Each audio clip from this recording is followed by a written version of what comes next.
Je vais commencer par la prière. Seigneur Dieu Tout-Puissant,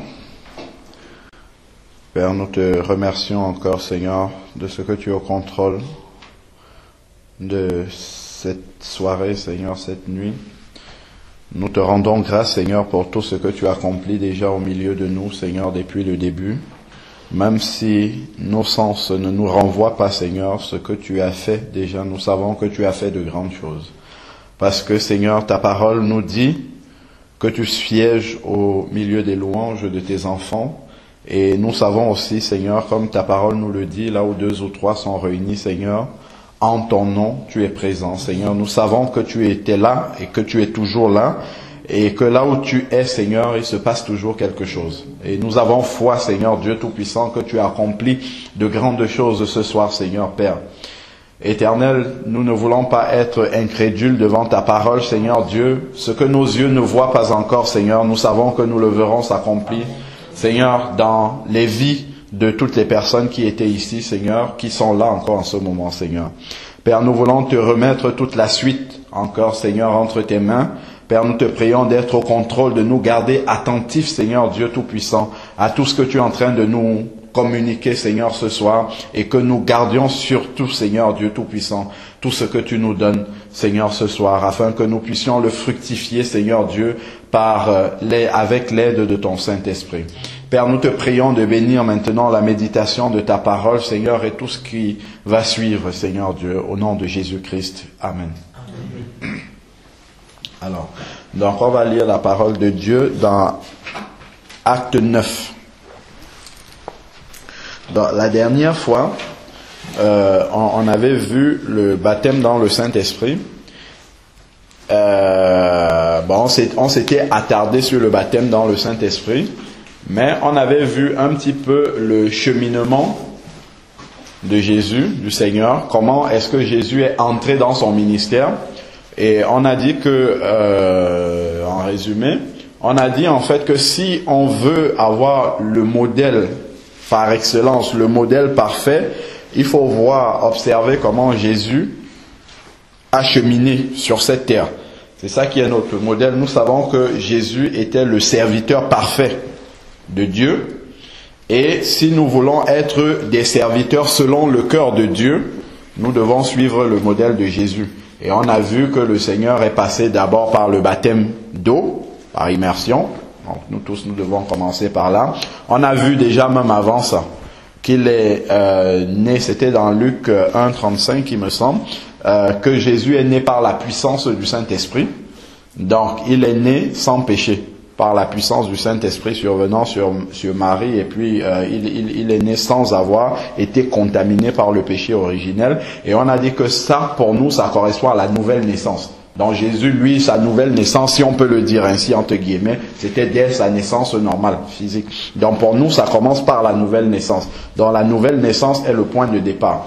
Ensuite, là, on est dans le cheminement de celui qui veut être utilisé par Dieu. Donc, il faut passer par la nouvelle naissance de la même manière que Jésus est né par la puissance du Saint-Esprit. Nous savons que la nouvelle naissance, c'est la naissance selon l'Esprit de Dieu. On naît d'abord physiquement, mais quand on naît de nouveau, on naît par la puissance du Saint-Esprit. C'est ce que Nicodème va dire à Jésus va dire à Nicodème dans Jean 3, que celui qui ne naît d'eau et d'esprit ne peut entrer dans le royaume de Dieu. Donc il faut, la nouvelle naissance, c'est la naissance de l'esprit par l'esprit. C'est le Saint-Esprit qui vient habiter dans le cœur de celui qui expérimente la nouvelle naissance.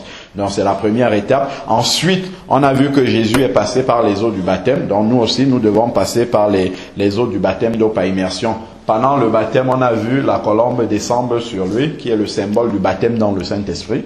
Donc on a dit aussi que nous devons passer par nous devons expérimenter et demander au Seigneur de nous baptiser par le Saint-Esprit. Et ensuite, on a vu immédiatement après le baptême de Jésus, il a été transporté dans le désert par l'Esprit. C'est l'Esprit de Dieu. C'est pas le malin qui l'a amené dans le désert, mais c'est l'Esprit de Dieu qui a transporté Jésus dans le désert pour être tenté, pour être éprouvé. Et on a dit que nous aussi, si nous voulons être des serviteurs de Dieu, nous n'allons pas échapper. Nous allons passer par le même chemin. Il ne faut pas s'étonner que si vous commencez, si vous voulez vraiment servir Dieu fidèlement selon le cœur de Dieu, nous allons passer par le désert aussi. Et le désert, c'est le brisement. Dieu va nous briser là où nous sommes encore difficiles. Il y a un modèle, il y a un moule dans lequel nous devons entrer pour que Dieu puisse nous utiliser. Et ça passe par le brisement. Tout ce qui est encore orgueil et beaucoup de choses là, Dieu doit faire tomber tout cela avant de pouvoir nous utiliser. C'est pour ça que Jésus, il a été dans le désert, il a été tenté par le diable. Et on voit que le diable lui a proposé les royaumes, ainsi de suite. Ça, c'est le monde en fait.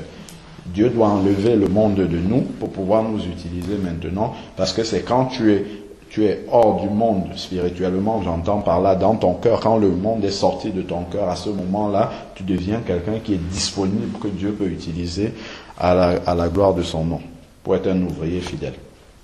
Donc, et on a vu aussi, il y avait, quand Jésus s'est baptisé, le ciel s'est ouvert et Dieu a parlé. Il a dit, celui-ci est mon fils en qui j'ai mis toute mon affection. Donc il y avait la confirmation, il y avait l'approbation de Dieu sur la vie de Jésus. Donc cette approbation-là, ça correspond, on va voir tout à l'heure, à l'appel que Dieu nous appelle à le servir. Donc ça correspond vraiment, on doit avoir cette approbation de Dieu pour vraiment être efficace dans son service. Donc en gros, ça c'est le résumé de ce qu'on avait vu, les étapes pour être utilisées par Dieu, la nouvelle naissance, le baptême d'eau par immersion, le baptême dans le Saint-Esprit. Ne pas oublier que le brisement va venir, donc le passage par le désert, et ensuite la Bible nous dit Jésus revêtu par la puissance du Saint-Esprit, ça c'est dans Luc 4, est allé en Galilée, ainsi de suite, et il a commencé le ministère. Donc, nous aussi, nous passons par ce chemin-là pour rentrer dans un véritable ministère.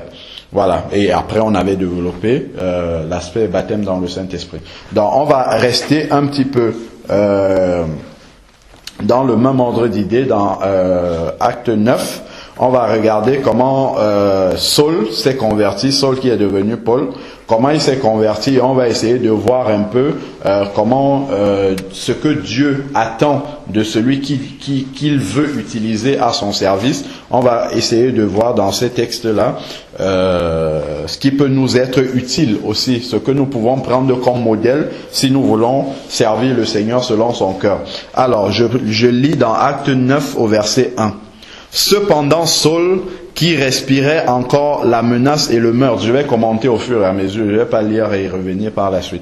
Cependant, Saul, qui respirait encore la menace et le meurtre contre les disciples du Seigneur, se rendit chez le souverain sacrificateur et lui demanda des lettres pour les synagogues de Damas, afin que s'il y trouvait quelques-uns, hommes ou femmes, qui suivent cette voie, c'est-à-dire la voie du Seigneur Jésus, il les amenait liés à Jérusalem.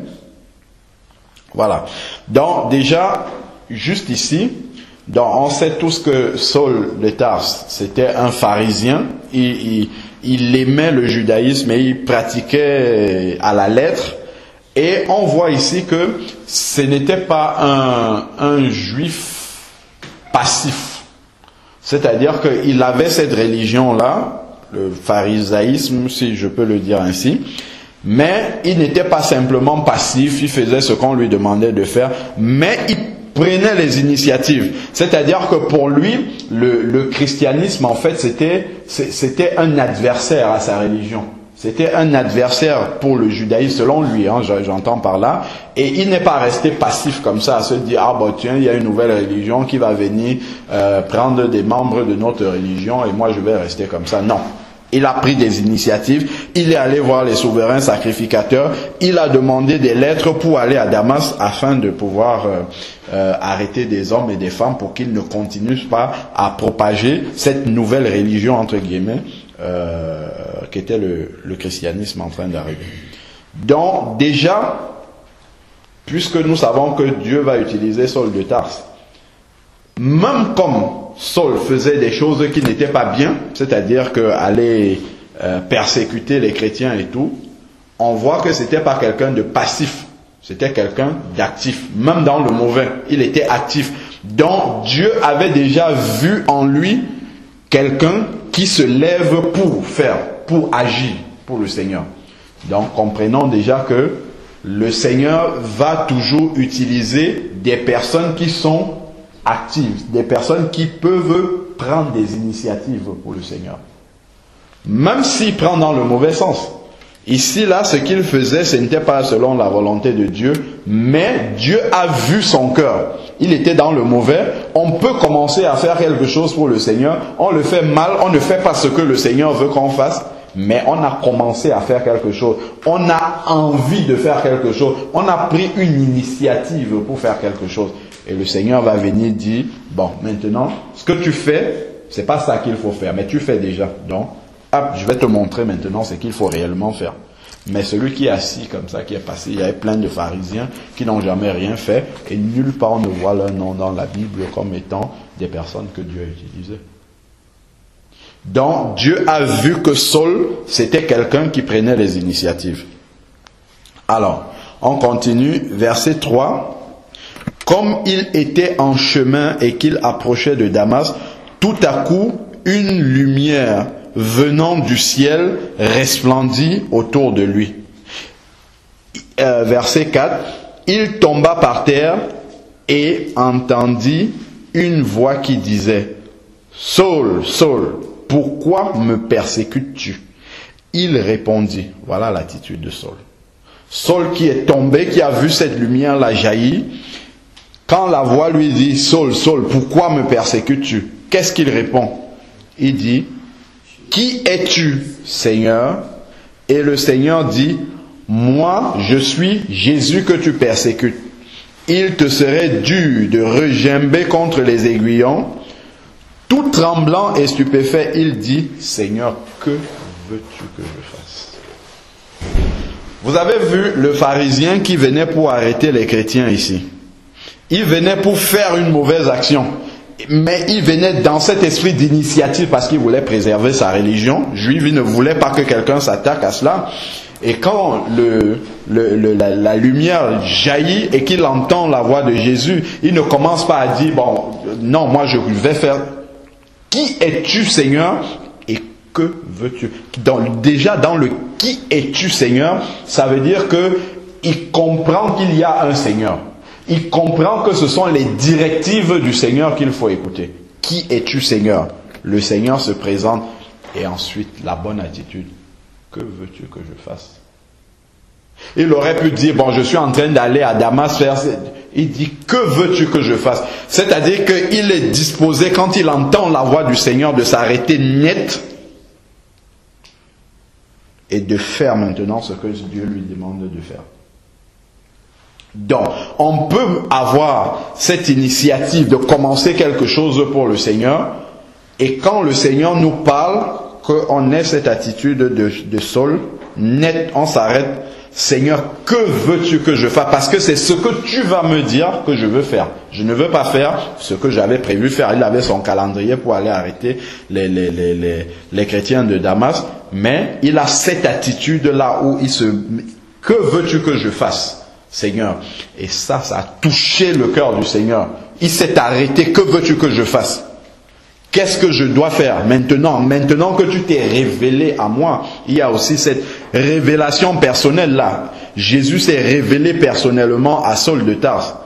Qui es-tu, Seigneur? Je suis Jésus que tu persécutes. Donc il y a cette révélation personnelle là dont nous avons besoin pour que Jésus nous utilise. Nous avons besoin qu'il se révèle vraiment à nous, qu'on ait un pas de plus après la nouvelle naissance où Jésus se révèle vraiment qui il est concrètement à nous personnellement.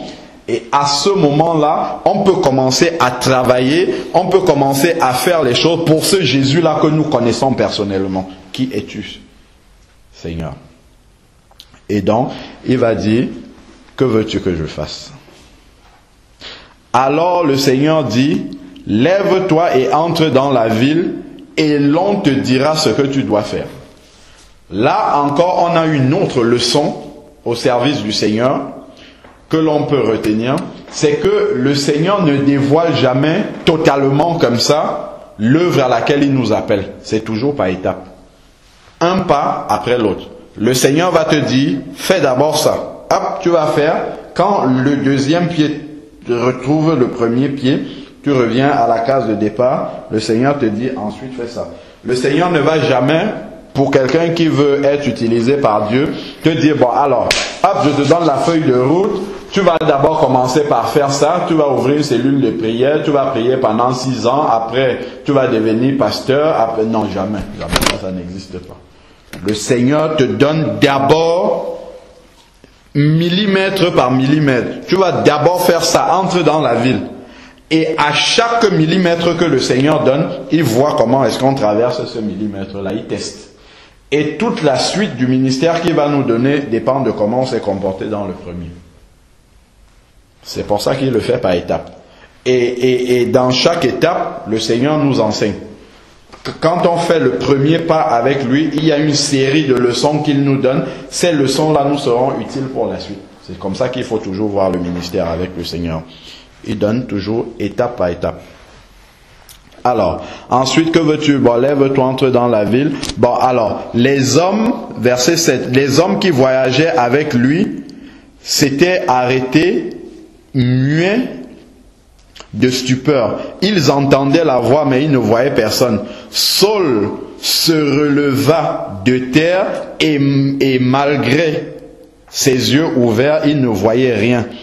On le prit par la main pour le conduire à Damas. Vous voyez comment ça a commencé? Il est tombé de celui qui venait pour persécuter les chrétiens.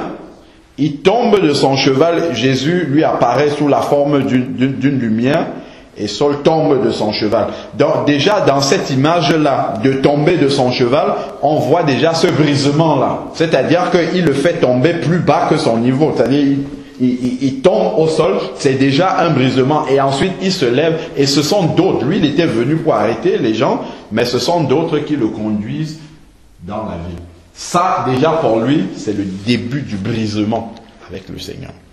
Donc on voit aussi confirmation de ce qu'on avait déjà vu, l'esprit qui transporte Jésus dans le désert. Saul, il a démarré directement par le brisement, parce que Saul, il avait beaucoup de connaissances dans le judaïsme et ainsi de suite. Il fallait que Jésus brise d'abord ça pour pouvoir l'utiliser. Donc tout ce sur quoi on veut s'appuyer, tout ce qu'on a comme argument, on pense pouvoir s'appuyer dessus pour servir le Seigneur. Si le Seigneur voit que ça peut nous faire être orgueilleux, il va casser.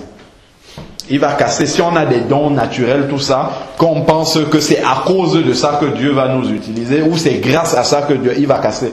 S'il voit que ça peut nous faire devenir orgueilleux, il casse et puis il reconstruit autre chose.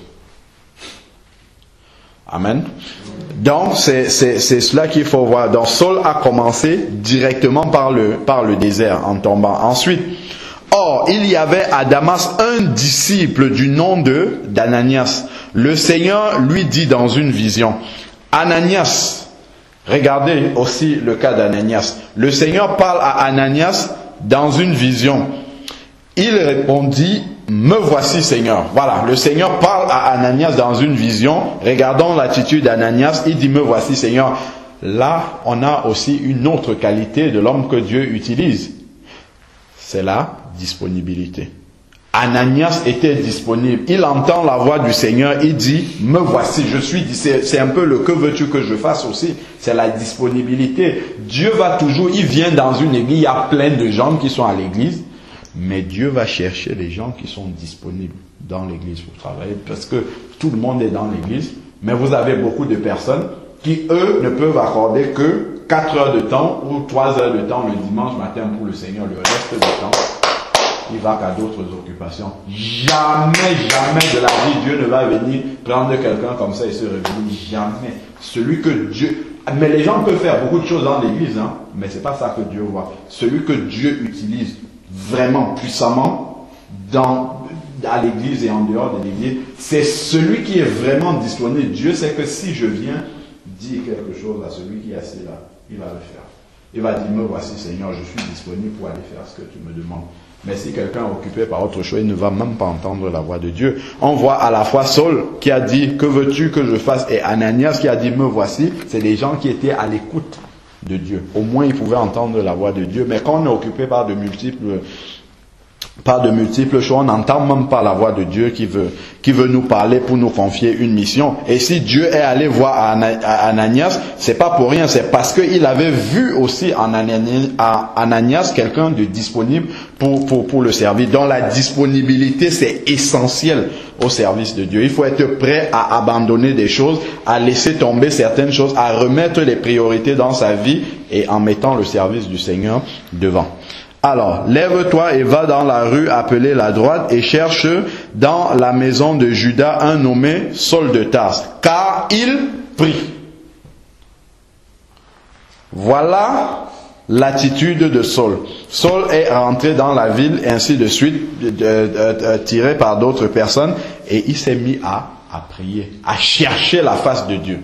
Voilà aussi l'attitude de celui que Dieu utilise. Dieu lui a dit, entre dans la ville et on te dira ce que tu fais. Il n'est pas allé dormir dans la ville comme ça et bon, il a dit de toute manière qu'on va me... Non. Il a compris, que veux-tu que je fasse? Dieu ne lui a pas dit tu vas faire ça. Il lui a dit seulement tu rentres dans la ville. Mais lui, il a eu la bonne attitude. Quand je suis au courant que Dieu peut m'utiliser, comment je réagis? C'est de me mettre dans la prière car il prie.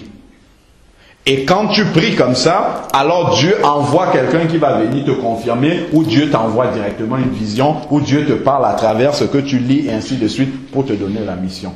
Donc Dieu a envoyé Ananias parce que Saul était en train de prier. Car il prie, il a vu en vision un homme du nom d'Ananias. En plus, Dieu est allé montrer, pendant que Saul était en train de prier, Dieu lui a montré Ananias qui devait venir lui imposer les mains pour qu'il retrouve la vue. Alors, Ananias répondit, Seigneur, bon, j'ai entendu ainsi de suite. Il dit au Seigneur que Saul persécute les chrétiens et tout. Et le Seigneur lui dit, c'est verset 15, car cet homme est un instrument de choix, de mon choix, donc que j'ai choisi afin de porter mon nom devant les nations et les rois et devant les fils d'Israël. Donc le Seigneur dit, j'ai choisi cet homme-là pour aller le faire. Donc ça, c'est ce qu'on appelle un appel. Pour pouvoir faire fidèlement l'œuvre du Seigneur, il faut que le Seigneur nous appelle à le faire. Il faut que le Seigneur, on voit toujours chaque disciple, on parlait tout à l'heure de Matthieu Lévi, où le Seigneur a dit, suis-moi. Chaque disciple, il dit, viens, ainsi de suite. Donc le Seigneur doit nous appeler à faire son service. Ce qu'on commence par faire, c'est comme Saul, c'est prendre des initiatives pour le Seigneur, et à un moment donné, quand le Seigneur voit que nous sommes dans l'initiative, nous sommes disponibles pour le servir, alors il va nous appeler. C'est-à-dire qu'il va nous mettre une vraie conviction, il va dire voilà ça, c'est ça que je te demande de faire, vas-y, commence à le faire. Et là, on va vraiment rentrer dans notre ministère, dans le plan que le Seigneur a pour nous. Donc il y a cet appel-là, il faut toujours rester dans la présence de Dieu pour avoir une confirmation de ce qu'on commence pour le Seigneur. On prend cette initiative, il faut avoir l'initiative et après attendre que Dieu vienne confirmer ou bien nous montre dans quel sens est-ce qu'on doit partir. Verset 17, Ananias partit. Vous avez vu l'obéissance maintenant. Maintenant c'est l'obéissance. Donc ça c'est vraiment l'ouvrier par excellence du Seigneur, c'est l'obéissance. Ananias partit. Il a dit, Seigneur, il y a ça. Le Seigneur lui a dit, non, je l'ai choisi. Hop, il ne discute pas, il va faire. L'obéissance. Donc, dans le service du Seigneur, c'est aussi cela, c'est l'obéissance. Et dans le cas d'Ananias, on peut aussi souligner la fidélité. Dans la disponibilité, là, il y a aussi la fidélité. Parce que Dieu sait que si je lui dis ça à lui, il va le faire. Il va le faire. Donc c'est pas pour rien que dans toute la ville de Damas, il est allé chercher Ananias. Il a dit, toi, je sais que tu peux aller trouver ce Saul-là dont tout le monde a peur. Tout le monde a peur de lui parce qu'il persécute les chrétiens. Mais toi, je sais que si je te demande d'aller le faire, même si c'est tellement difficile, tu sens qu'il y aura de l'opposition parce que Saul est violent, il persécute les chrétiens, mais si c'est moi qui te dis d'aller le faire, tu vas le faire. Et Dieu a besoin de trouver des hommes et des femmes comme ça dans ce monde-là actuellement. Parce qu'on a tellement peur d'affirmer sa foi, on a tellement peur de prendre position que Dieu a besoin des gens comme ça, comment on peut les appeler, des hommes de main sûrs. Si je te dis d'aller le faire, si c'est moi Dieu qui te dit d'aller le faire, tu vas aller le faire sans te poser des questions. Qu'est-ce qu'ils vont dire de moi? Qu'est-ce qu'ils vont penser de moi? Qu'est-ce que ça va coûter à ma personnalité, ainsi de suite. Quand on a mis tout ça derrière, Dieu dit viens, c'est toi Ananias, vas-y, va faire le travail. Donc on a besoin d'être comme ça, des Ananias pour le Seigneur, des gens que Dieu peut envoyer vers justement pour des missions difficiles. On va dire ça comme ça. Donc, à partir du moment où Dieu a parlé à Ananias, ça lui suffisait. Il savait qu'il était mandaté par Dieu, il avait l'approbation de Dieu. Hop, il s'est levé, il est parti. L'obéissance, il n'a plus discuté. Alors, Ananias partit et lorsqu'il fut arrivé, verset 17, dans la maison, il imposa les mains à Saul et dit, regardez ce qu'il dit, Saul, mon frère. C'est-à-dire que comme Dieu lui a dit que cet homme-là est quelqu'un que j'ai choisi, il ne s'est pas posé d'autres questions. Le Saul qui était l'un des meurtriers d'Étienne, il ne faut pas oublier ça, hein, c'est dans Acte 7 qu'il a participé à la mort d'Étienne là. Donc, et ça, Ananias le savait, il savait que c'était un homme violent, mais comme Dieu lui a dit, c'est un instrument que je suis, il est parti dans l'obéissance, il a obéi comme un enfant, il ne s'est pas dit, oh, il a juste dit, ah Saul, il a fait ça, le Seigneur a dit, non, c'est un instrument que j'ai choisi, il est parti. Et là, quand il lui impose les mains, sans crainte de Saul, il lui dit, Saul, mon frère. Donc, c'est la révélation que Dieu lui avait donnée sur la nouvelle personne de Saul qui devenait Paul. C'est juste à partir de la parole de Dieu que Ananias a agi comme ça. Donc il y a la foi aussi qui compte pour l'ouvrier de Dieu. La foi dans ce que Dieu dit. Alors, donc, Saul mon frère, le Seigneur Jésus qui t'est apparu sur le chemin de Damas par lequel tu venais m'a envoyé pour que tu recouvres la vue. Et que tu sois rempli du Saint-Esprit. Voilà aussi. Donc il a imposé les mains à Saul de Tarse. À la minute même, Saul de Tarse a reçu la puissance du baptême dans le Saint-Esprit là. Et que tu sois rempli du Saint-Esprit. Voilà. Donc, au même instant, il tomba de ses yeux comme des écailles et il recouvra la vue. Il se leva et fut baptisé comme Jésus. Voilà aussi. Pareil, il commence dès le début, il y a le désert, il y a le baptême du Saint-Esprit, il y a le baptême d'eau par immersion. On voit, c'est le même cheminement que Jésus. Il retrouva ses forces. Il resta quelques jours avec les disciples qui étaient à Damas. Et regardez ce qu'il y a là, verset 20. Et aussitôt, il se mit à prêcher Jésus dans les synagogues en disant que c'était le Fils de Dieu. Jésus s'est révélé à lui. Il est passé par ces jours-là, ces 3 jours où il n'a pas mangé, il n'a pas bu. Et immédiatement après, il commence à prêcher que Jésus est le Fils de Dieu. Il est directement entré dans le ministère. Tout de suite, il a commencé à prêcher que Jésus est le Fils de Dieu. Donc, cette initiative-là qui était mauvaise au début, où il allait persécuter les chrétiens, une fois que Jésus se révèle à lui, hop, il a repris ce zèle-là qu'il avait déjà en lui pour le mettre au service de Dieu, immédiatement. C'est pour ça que Jésus l'a appelé, parce que c'était un homme qui prenait les initiatives. Là, maintenant, il devient chrétien, il n'a pas attendu que quelqu'un lui dise, bon, il faut que tu ailles prêcher. Hop, il a commencé tout de suite. Il avait cette révélation-là de Jésus. Alors, tous ceux qui entendaient étaient dans l'étonnement et disaient ainsi de suite. Voilà, bon, je ne vais pas continuer plus longtemps là-dessus. C'était simplement pour faire ressortir plusieurs caractères que le Seigneur recherche dans les personnes qu'il utilise. À savoir, on a parlé de la disponibilité, on a parlé de l'esprit d'initiative, de commencer les choses pour le Seigneur, on a parlé de la fidélité, on a parlé de l'obéissance, la fidélité en ce sens que Dieu sait qu'il peut compter sur toi, on a parlé de la foi dans ce que Dieu dit. Si Dieu dit, il m'envoie faire telle chose, si c'est Dieu qui m'a dit d'aller faire, Je ne me demande pas, un peu comme les Israélites, quand ils devaient entrer là où il y a Canaan, il y avait 10 témoins qui ont dit qu'il y a des géants là-bas, il n'y a que 2 qui ont dit, bah, si c'est Dieu qui nous envoie prendre le pays, on va le prendre. C'est pas grave s'il y a des géants là-bas. Donc, c'est cette foi-là, quelles que soient les missions difficiles vers lesquelles le Seigneur nous envoie, il faut avoir cette foi-là. On a vu aussi le baptême dans le Saint-Esprit qui revient, et on a vu le passage par le désert à travers le brisement de Saul de Tarse.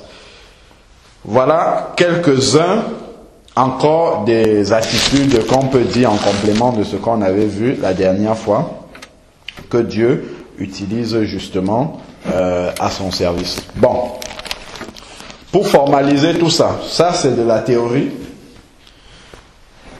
On va voir comment pratiquement maintenant, est-ce qu'on peut évoluer avec tout ça.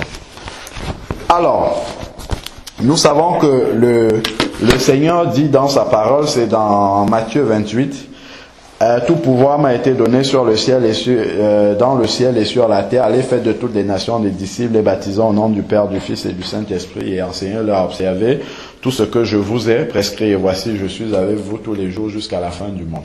Voilà. Le Seigneur, et dans Acte 1:8 aussi, il a dit, vous recevrez une puissance et vous serez mes témoins, et ainsi de suite. Et on lit par ailleurs aussi que le Seigneur nous dit que tous, nous avons reçu le ministère de la réconciliation, c'est-à-dire réconcilier les hommes, le monde de là qui est perdu avec Dieu. Donc, l'évangélisation, concrètement, c'est un ministère qu'on reçoit dès l'instant même où on est converti. Vous prenez le passage de la Samaritaine avec Jésus. Elle a discuté quelques instants, quelques phrases, elle a échangé juste quelques phrases avec Jésus.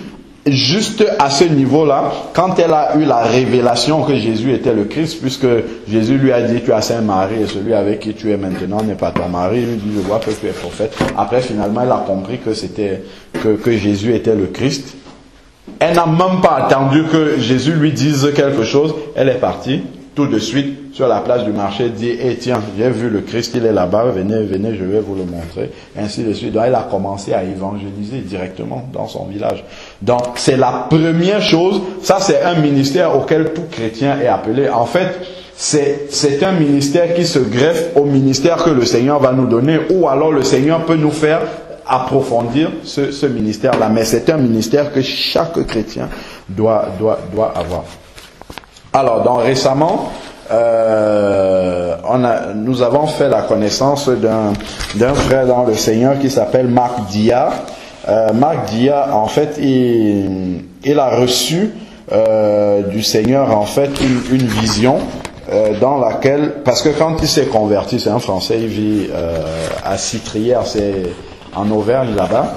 Et quand il s'est converti, dans une vision, le Seigneur lui a donné un verset d'Ésaïe 54 qui lui disait « Élargis ta tente ». Parce que il évangélisait, il voulait évangéliser son immeuble, les voisins, tout ça. Et le Seigneur lui a dit « Élargis ta tente ». Et après, le Seigneur lui a précisé ce qu'il voulait lui dire. C'est-à-dire, le Seigneur lui a dit qu'il faut que tu diffuses ma parole, que tu écrives des traités. Et les gens liront ces traités-là. Et il y a beaucoup de personnes qui donneront leur vie au Seigneur au travers de ces traités-là. Bon, là, il y en a plusieurs de ces traités-là. Et en fait, je voulais simplement qu'on lise ensemble quelques éléments. Je vais vous prêter quelques exemplaires de ce manuel-là qu'il a écrit. Qui s'appelle Assistance à personne en danger. Bon, personne en danger, on comprend bien que ce sont les gens du monde qui n'ont pas le Seigneur et qui sont sur le chemin de l'enfer, en fait. Et donc, justement, vous lirez, ces traités sont vraiment très ciblés. C'est vraiment des messages pour la France. C'est un Français, donc il connaît bien son pays, et ces messages sont vraiment pour la France. Et en fait, ce qu'il a reçu du Seigneur, c'est que déjà il y a une révélation du verset qui dit qu'il y a plus de joie pour un seul pécheur qui se répand que de 99 justes qui n'ont pas besoin de repentance. Donc la volonté du Seigneur, quand nous allons dehors chercher ceux qui ne sont pas encore au Seigneur, le Seigneur se réjouit plutôt que tout le travail qu'on peut faire ici à l'intérieur de l'église pour 99 personnes qui sont déjà sauvées éventuellement et qui n'ont pas besoin de supplément. Dans notre travail, comprenons bien, notre travail à l'extérieur est plus utile pour le royaume de Dieu qu'à l'intérieur de l'église. Donc, on doit privilégier plus le travail de l'extérieur que celui de l'intérieur. Alors, donc, sa méthode d'évangélisation, en fait, ce sont ces traités-là, les traités qu'il a écrits, il y en a de différentes sortes, avec différents messages là-dessus.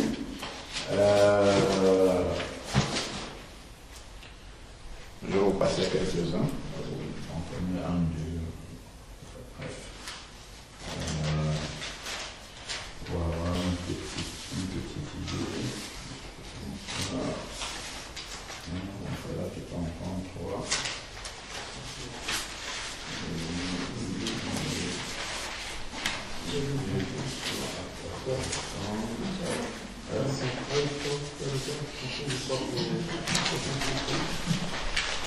Ah oui, celui-là que je peux le faire passer aussi. Le témoignage de Moussa connaît, ça c'est pas mal. C'est musulman.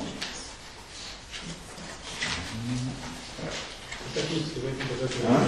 Oui, c'est ça.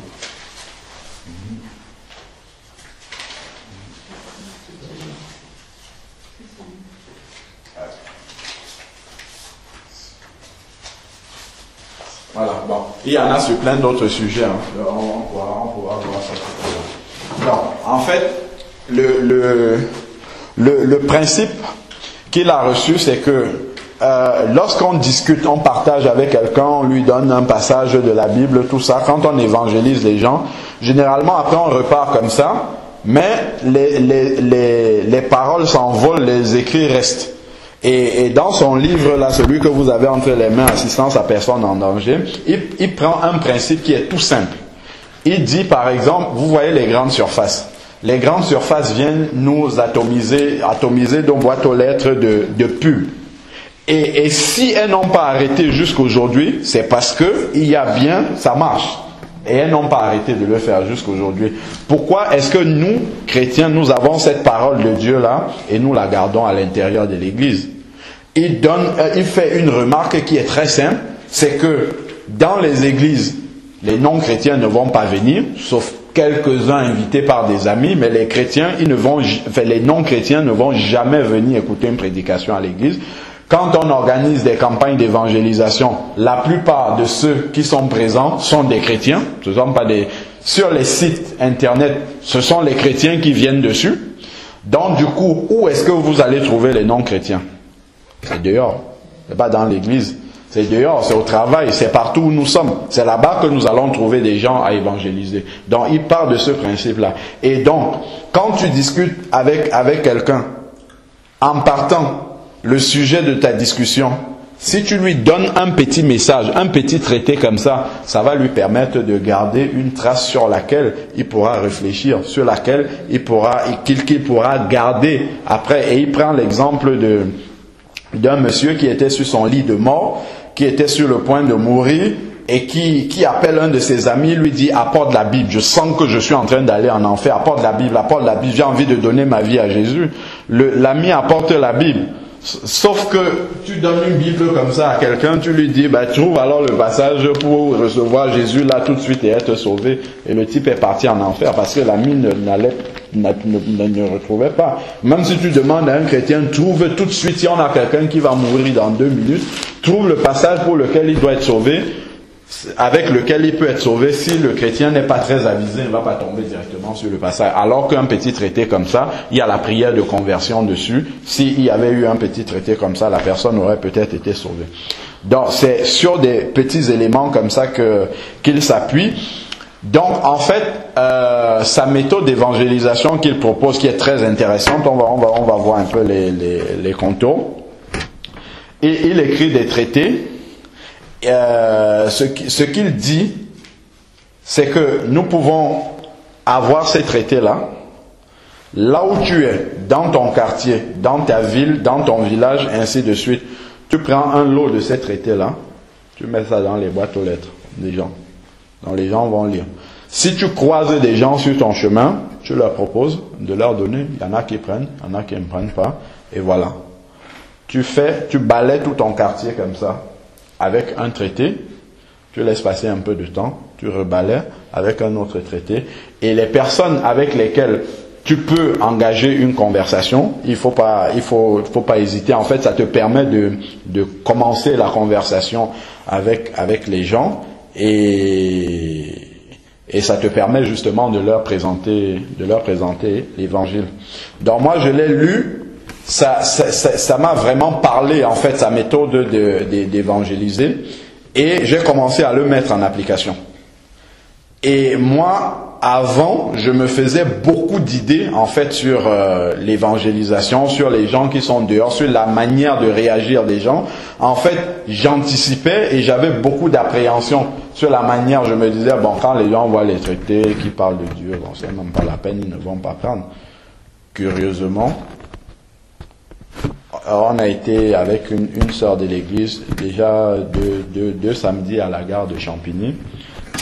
Chaque samedi, on donne des lots de traités comme ça aux gens, peut-être 400 ou 500, les gens prennent, on commence à lire tout de suite. Ça, c'est une révélation. Le Seigneur lui avait parlé, lui avait dit, les traités que tu écris, distribue-le, les gens vont le lire. Quand je vais au travail le matin, j'en prends entre 10 et 20. Chaque matin, quand je marche comme ça en allant sur la gare, je prie avec le traité que j'ai entre les mains et la première personne que je vois en face de moi, je lui dis bonjour, je lui donne le traité. Chaque jour sur le chemin pour partir, j'en donne 10 en rentrant, 20. Chaque jour, des gens qui prennent en main et qui le lisent directement. Et ce qu'il explique, nous devons comprendre que c'est le Saint-Esprit qui convainc les cœurs des gens. C'est pas nous qui convertissons les gens, c'est le Saint-Esprit qui convertit. Nous, ce qu'on a à faire, c'est de témoigner, c'est de donner la parole de Dieu. À partir du moment où je donne la parole de Dieu à quelqu'un, moi, je vais commencer à prier pour que pendant qu'il lise ça, que le Seigneur commence à parler dans son cœur. Le traité sur les musulmans, là, j'en ai pour l'instant, depuis que je donne, j'ai distribué au moins 200 de traités sur de Moussa Koné. Il n'y a aucun musulman qui a refusé. Aucun. Tous ils prennent et ils commencent à lire tout de suite. Donc ça, c'est vraiment à contre-courant de ce que je pensais de l'évangélisation. Donc si on ne l'expérimente pas sur le terrain, on se fait souvent des idées comme ça. Des préjugés. On se dit, oh bon, ça va pas marcher, et ainsi de suite, à quoi ça sert, et ainsi de suite. Mais justement, dans son livre-là, il y a des témoignages très, très, très édifiants sur l'évangélisation. Donc, lisons page 12. De page 12 à page 15, c'est un extraordinaire témoignage. L'extraordinaire histoire de Monsieur Génor. Avez-vous déjà été découragé dans votre distribution de tracts évangéliques? Alors, lisez bien cette histoire et vous allez repartir de plus belle.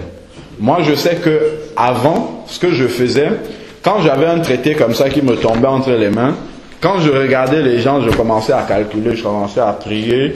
Et plus je prie pour quelqu'un, plus j'ai des appréhensions que la personne va refuser le traité. Et quand je viens, je lui donne. Quand il refuse, c'est fini. Terminé, je ne peux plus donner. Alors que maintenant, quand j'ai un lot de traités, je marche, je donne, bonjour, est-ce qu'il refuse, c'est pas grave, je donne au prochain. Et quand le prochain prend, ça t'encourage et tu continues et ainsi de suite. Par exemple, ce matin, j'en ai donné 8 sur le chemin de la gare, il n'y en a aucun qui a refusé. Et bon, sur le quai, il y a 4 ou 5 qui ont refusé, il y a un qui a pris. Bon, donc, en fait, quand quelqu'un prend, ça t'encourage. Et c'est vraiment...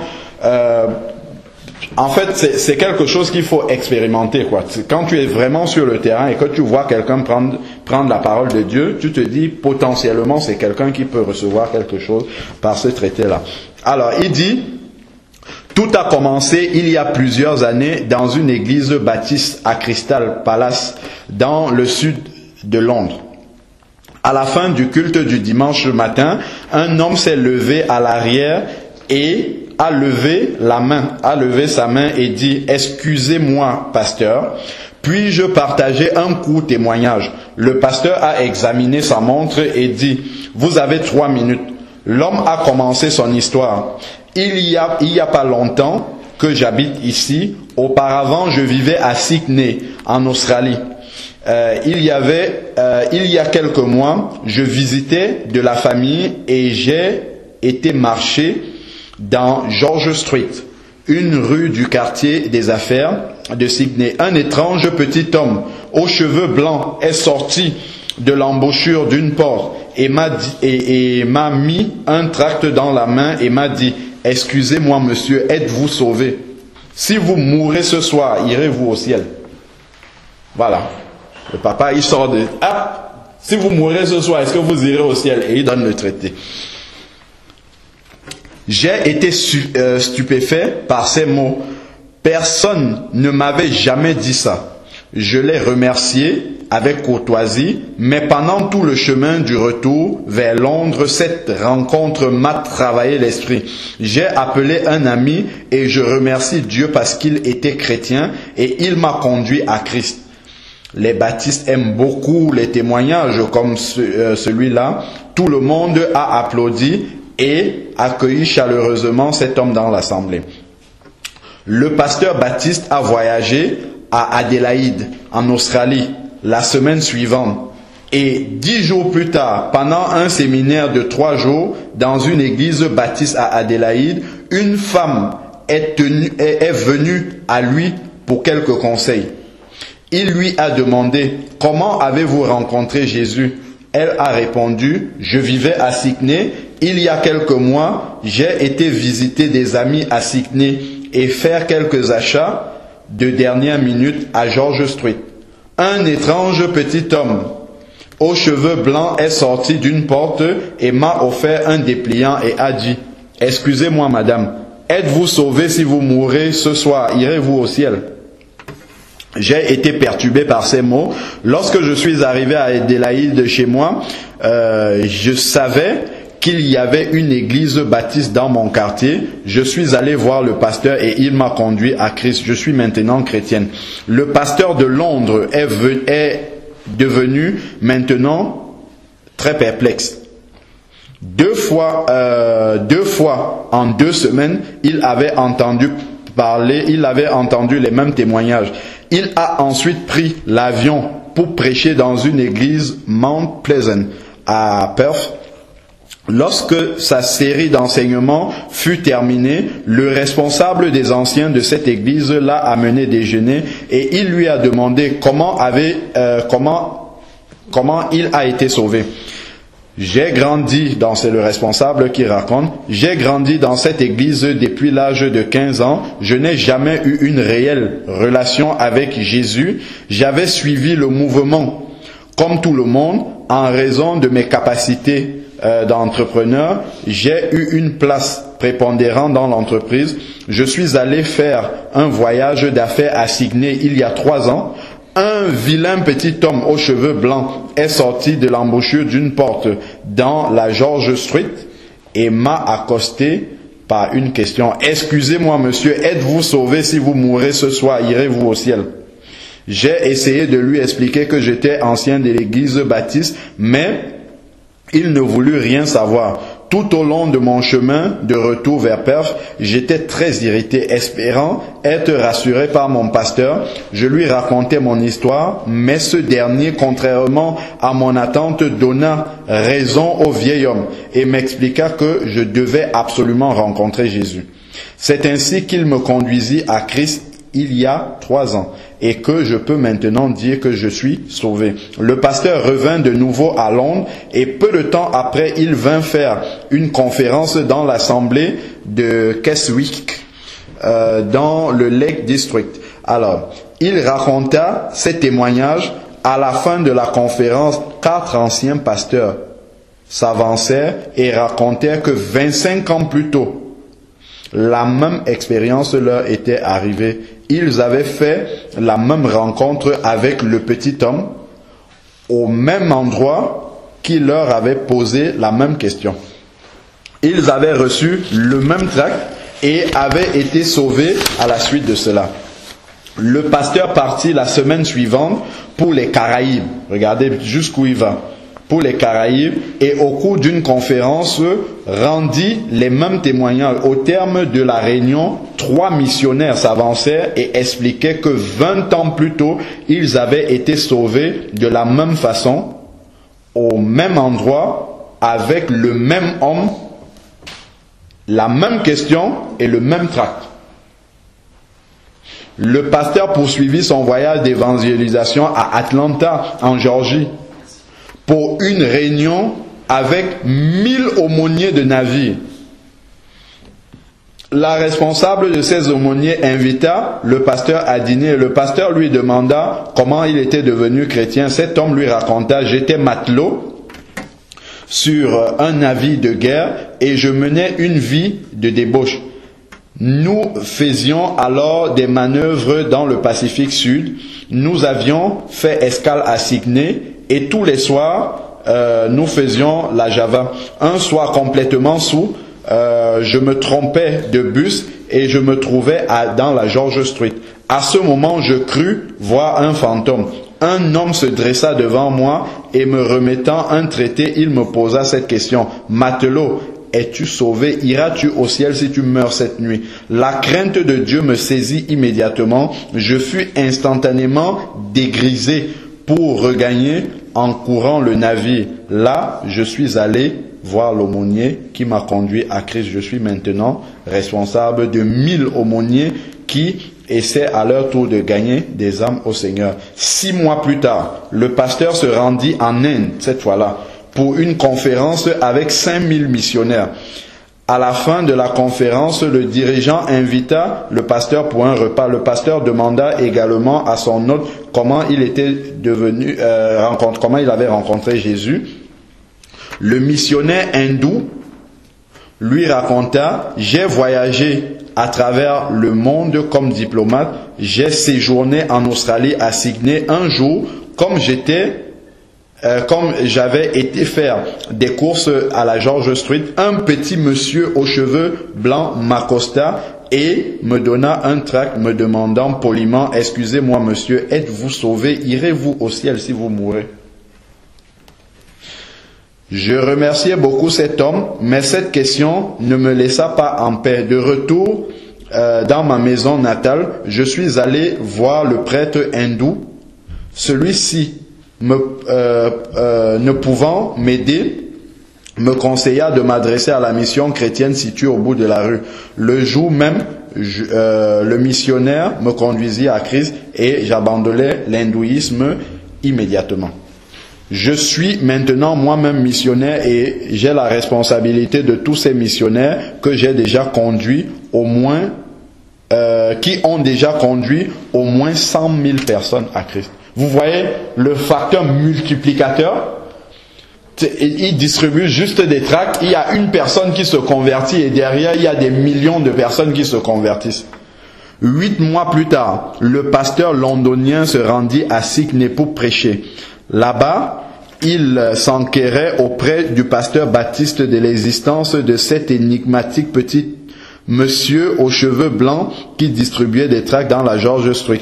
Je le connais, il s'appelle monsieur Génor, mais il est maintenant assez avancé en âge. Je peux vous le faire rencontrer. 2 jours plus tard, les pasteurs se rendit chez lui et un vieillard minuscule et fragile les reçut. Ses mains tremblaient en servant le café et le pasteur de Londres lui fit part de tous les témoignages le concernant. Des larmes coulaient alors des joues du petit homme et il raconta: j'étais matelot sur un navire de guerre australien menant une vie déréglée et jouant des mauvais tours à mes collègues. Un jour, une crise de maladie me terrassa.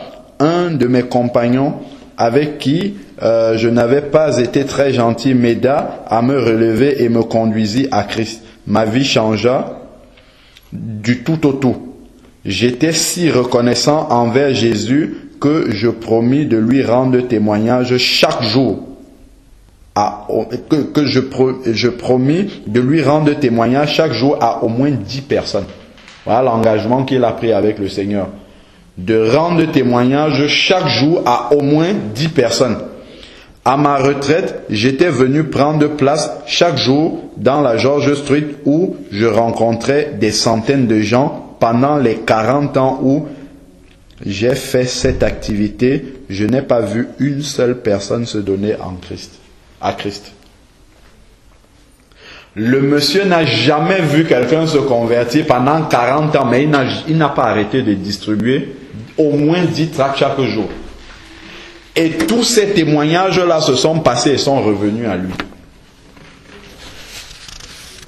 Donc la question, ce n'est pas de voir les gens se convertir, c'est de donner la parole de Dieu et de prier pour que Dieu fasse le reste. C'est ça qui est le plus important pour nous. Parce que nous, on a tendance à vouloir que toute la terre se convertisse, s'engage immédiatement, mais c'est Dieu qui fait ce travail-là. Et à ce sujet-là, nous allons lire à la page 19. C'est écrit « Travailler dans l'optique du ciel ». Ça, c'est ce qui est important dans l'évangélisation. Il faut comprendre que on ne travaille pas pour remplir l'église, puisque la Bible nous demande de conduire les gens à Christ. Et acte 2 nous dit que c'est Christ qui ajoutait, le Seigneur ajoutait lui-même à l'église chaque jour ceux qui étaient sauvés. Donc c'est le Seigneur qui ajoute les gens dans l'église. Ce ne sont pas les chrétiens. C'est le Saint-Esprit qui amène les gens dans l'église. Mais nous devons conduire les gens à Christ. Allez, travailler dans l'optique du ciel. Semer la parole de Dieu, c'est page 19. Semer la parole de Dieu, c'est aller à l'extérieur pour parler aux gens, pour leur apporter la parole de Dieu là où ils sont. Donc il faut aller trouver les gens là-bas. Voilà la raison d'être du ministère Passe à ton voisin. C'est comme ça que ce ministère-là s'appelle. Le temps qui peut s'écouler entre la semence et la moisson ne dépend pas de nous. Donc entre le moment où tu donnes un traité à quelqu'un et le moment où la personne va se convertir, ça ne dépend pas de toi. Quelqu'un peut ne pas être réceptif, s'il prend le traité, il va avec. Ça, c'est le travail du Saint-Esprit. Après ça ne te regarde plus. L'apôtre Paul s'est converti brusquement sur le chemin de Damas, on vient de le lire, mais il s'est écoulé beaucoup de temps entre la semence et la moisson. Entre-temps, il y eut des témoignages des chrétiens qu'il a arrêtés, dans les chrétiens qu'il allait arrêter, le meurtre d'Étienne, ça c'était un témoignage aussi pour Paul, et les prières des chrétiens, les aiguillons, qu'il te serait difficile de regimber contre les aiguillons. Toutes ces intercessions-là, donc entre le moment où il a lapidé Étienne, tout ça où il combattait et le moment où il s'est converti, il s'est passé quand même un temps. Donc quand Paul a été mûr, Dieu l'a cueilli. Donc c'est Dieu qui cueille. Nous, on sème la parole et cette parole-là, le Saint-Esprit travaille, la parole de Dieu nous dit souvent, c'est le Seigneur qui fait croître et quand c'est mûr, c'est le Seigneur qui vient cueillir et qui l'envoie dans une église. Qu'est-ce qui nous dit que lorsque nous évangélisons quelqu'un et qui se convertit immédiatement, quelqu'un n'avait pas semé avant nous? On ne sait pas. Nous, on vient récolter la semence de quelqu'un d'autre. Donc, il faudrait que nous semons alors. Quand un chrétien témoigne à son baptême, il se remémore tous les instants où il a été en contact avec la parole. Et un jour, cette semence a germé, la plante a poussé et le fruit est venu. Donc, cela suppose une vision spirituelle des choses, un effort soutenu par l'Esprit de Dieu qui travaille à une autre échelle que la nôtre. Dans notre échelle, nous on veut voir les gens se convertir tout de suite, mais l'Esprit de Dieu travaille dans une autre échelle, à l'échelle de l'éternité. Donc l'Esprit de Dieu n'est pas limité par le temps. Nous, si les gens ne viennent pas à l'église immédiatement, on va dire que nous ne sommes pas productifs dans l'évangélisation. Mais Dieu, lui, voit dans l'éternité. Il voit, est-ce que dans l'éternité, ces personnes-là vont donner leur vie au Seigneur? Et c'est ça qui compte. Donc, nous voulons être bénis très rapidement, mais Jésus promet certaines récompenses à la résurrection des justes. Ça fait loin. Bon, alors, Luc 14, 14. Et tu seras heureux de ce qu'ils ne peuvent pas te rendre l'appareil. car elle te sera rendue à la résurrection des justes. Donc là, en fait, il soutient ce qu'il vient de dire par un verset. Alors, mais je suis persuadé qu'un jour, à la résurrection des justes, on sera étonné de voir que tous ceux qu'on a semé sera récolté dans les cieux. Donc il y a les gens à qui on a donné des traités, on ne sait pas ce qu'ils sont devenus, mais le jour de la résurrection, ces gens-là, on va les voir. Alors, tous ceux qui travaillent abondamment dans l'ombre à semer infatigablement la parole de Dieu pourront constater à la résurrection des justes qu'une longue file de gens sauvés sera derrière eux. Ils ont travaillé dans l'obscurité et dans les larmes, et maintenant ils recueillent dans l'allégresse. Leur ministère s'est effectué loin des projecteurs, dans la boue des rues. Mais ils étaient sous le regard du ciel. Ils n'ont pas eu de récompense sur la terre, mais ils se sont accumulés un trésor dans le ciel.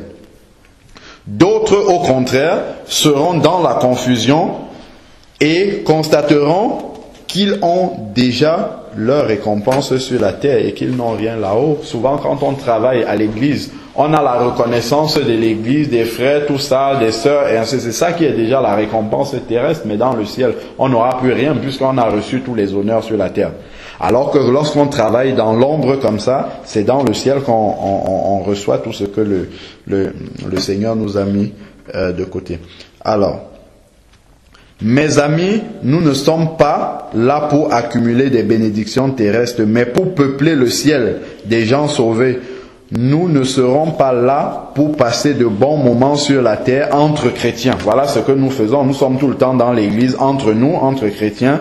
Bien que cela ne fasse pas de mal de temps en temps, nous sommes sur cette terre pour servir Dieu qui se réjouira beaucoup plus avec un seul pécheur qui se repent que 99 justes qui n'ont pas besoin de repentance.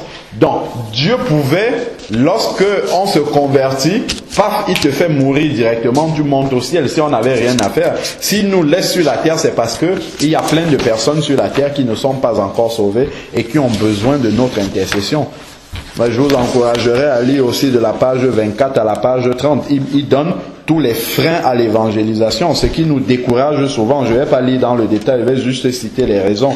Pourquoi nous avons si peu de zèle pour transmettre ce message? Essayons de répondre à cette question. Raison 1. Pourquoi on refuse d'aller évangéliser les gens dans la rue? Raison 1. Souvent, nous ne sommes pas convaincus que ceux qui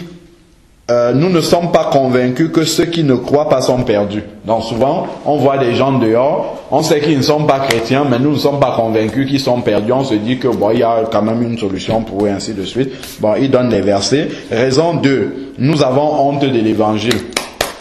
Nous sommes encore nombreux à avoir honte d'aller affirmer que nous sommes chrétiens et de le partager avec des gens. Bon, il donne plein de versets. Ensuite, raison 3, nous aimons trop notre confort. Ça aussi, c'est une des raisons principales à l'église. On aime bien quand on est entre chrétiens. Quand tu parles d'ici, ceux qui sont là, ils sont déjà convertis, ne peuvent que dire Amen. Mais quand tu es dehors et que tu rencontres l'opposition dans la discussion, là, tu sens vraiment, là, c'est moins agréable. On aime beaucoup moins cette situation-là. Donc, on préfère rester dans l'église, dans notre confort et ne pas aller vers les gens. Alors que si le Seigneur nous laisse sur la terre, c'est justement pour aller parler à ces gens-là. Raison 4, nous sommes incrédules et nous n'avons pas de vision. Alors, on se plaît à répéter que la France est un pays dur, qu'annoncer l'évangile n'est pas possible en France ou en Europe. Et qu'il vaut mieux aller ailleurs.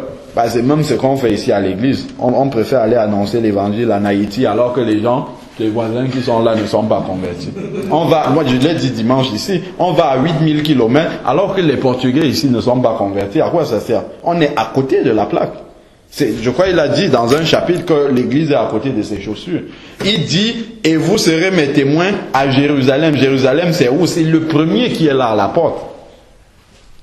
C'est pas à 8000 km, c'est le premier qui est à la porte. Il faut d'abord gagner le terrain ici avant d'aller gagner ailleurs. Les extrémités de la terre, ça vient à la fin.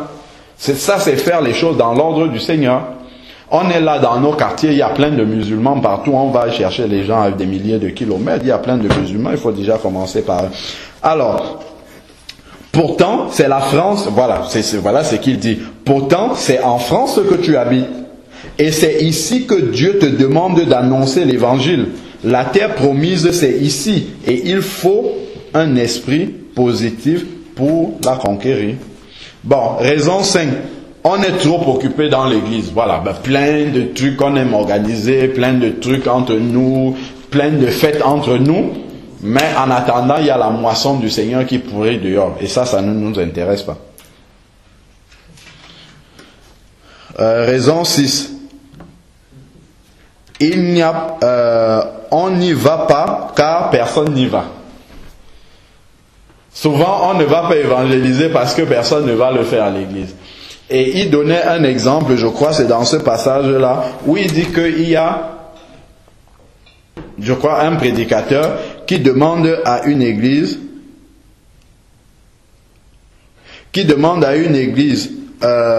quand Dieu m'a appelé, j'ai répondu. Oui, il demande à une église qui va aller évangéliser, je sais plus trop quoi, qui va aller évangéliser. Attends. Voilà, un dimanche dans une église, un prédicateur a posé une question à l'assistant, c'est page 27. A posé la question à l'assistant, qui va sauver la France? Toute l'assemblée a crié d'une même voix, avec des cris d'enthousiasme, nous! Qui va sauver la France? Tout le monde crie, nous! Le prédicateur a posé une deuxième fois la même question. Il y a eu la même réponse, nous. Il a reposé encore une fois la question. L'assistance est restée silencieuse. Il a posé ça 3 fois. L'assistance est restée silencieuse. Ne sachant quoi répondre, une personne a alors répondu, moi. Vous avez vu la différence? Quand on dit qu'il faut aller, on dit qu'il faut aller faire l'évangélisation. On est bien motivé s'il y a 1000 personnes qui y vont, mais quand il faut aller le faire tout seul, on dit personne n'y allait. Bon, donc moi aussi, je reste tranquille. Et donc ce qu'il dit, c'est que cette technique d'évangélisation là, en tout cas cette possibilité d'évangéliser en masse comme ça dans les rues, quand il le dit à l'église, ton pasteur ne va peut-être pas aller, les diacres ne vont pas y aller, les chrétiens ne vont pas y aller, mais toi, si tu as compris ça et que ça te parle, il faut le faire sans tenir compte des gens qui sont là. Parce que si tu attends que toute l'église vienne avec toi, jamais les gens ne vont partir. Les gens lisent ce verset-là tous les jours, tout pouvoir m'a été donné dans le ciel, mais personne ne l'applique. On lit ça tous les jours, on peut répéter ça ici des millions de fois, mais personne ne va aller le faire.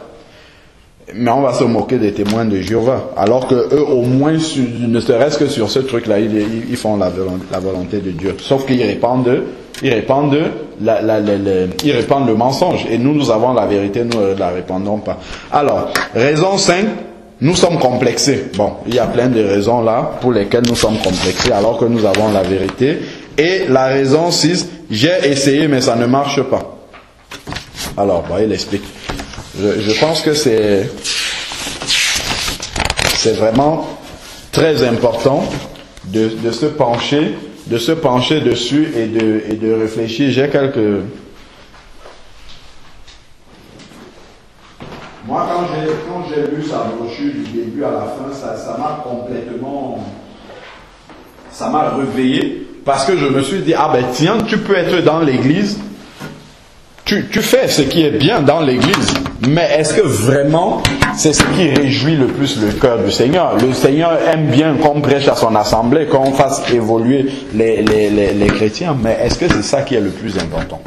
C'est important, mais est-ce que c'est ce qui réjouit le plus? Le Seigneur parle de 99 justes qui n'ont pas besoin par rapport à un seul pécheur qui se répand.